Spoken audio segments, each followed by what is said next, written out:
Hello tout le monde! Alors aujourd'hui on entame la recette du pain Essen. Le pain qui se dit cru avec des graines germées très riches en nutriments, en oligoéléments, en vitamines.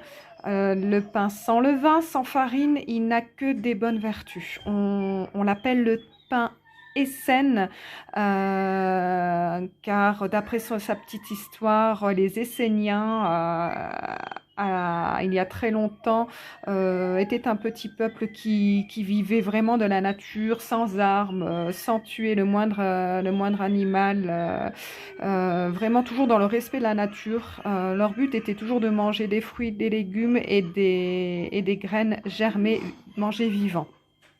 Voilà, ce que leur donnait Dieu, tout simplement. J'ai un immense respect pour ce type de recette. Ce pain est réellement une bombe nutritive.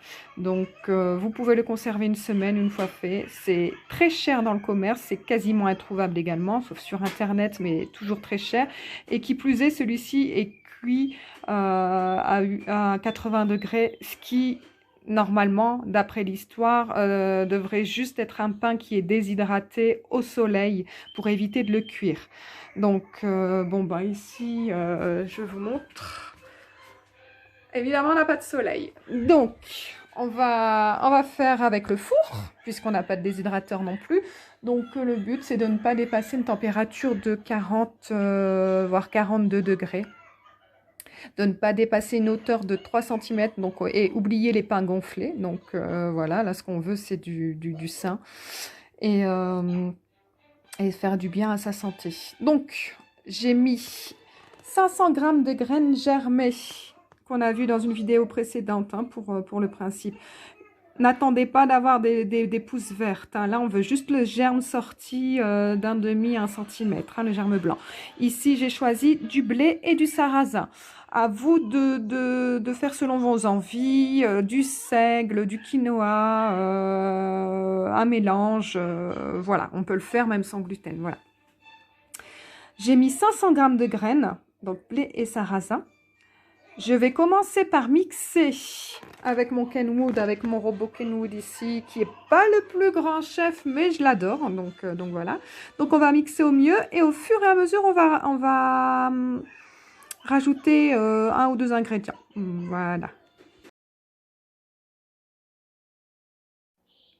Voilà, donc là je l'ai mixé environ 3 minutes, 3 à 5 minutes directement dans le blender. Donc d'abord les graines germées et au fur et à mesure j'ai versé donc 3 cuillères à soupe d'huile d'olive extra vierge. On peut remplacer par de l'huile de lin, mais tant que c'est une huile extra vierge, hein, voilà. Donc moi j'ai mis 3 cuillères à soupe d'huile d'olive, une cuillère à café de sel et 3 cuillères à soupe de graines de lin.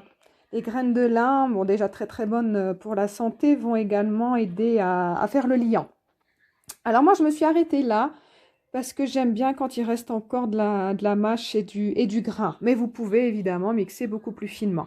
Donc là, l'étape, c'est de... Je suis toujours désolée pour la qualité des vidéos. Hein. Donc l'étape, c'est de vider cette pâte à pain cru sur une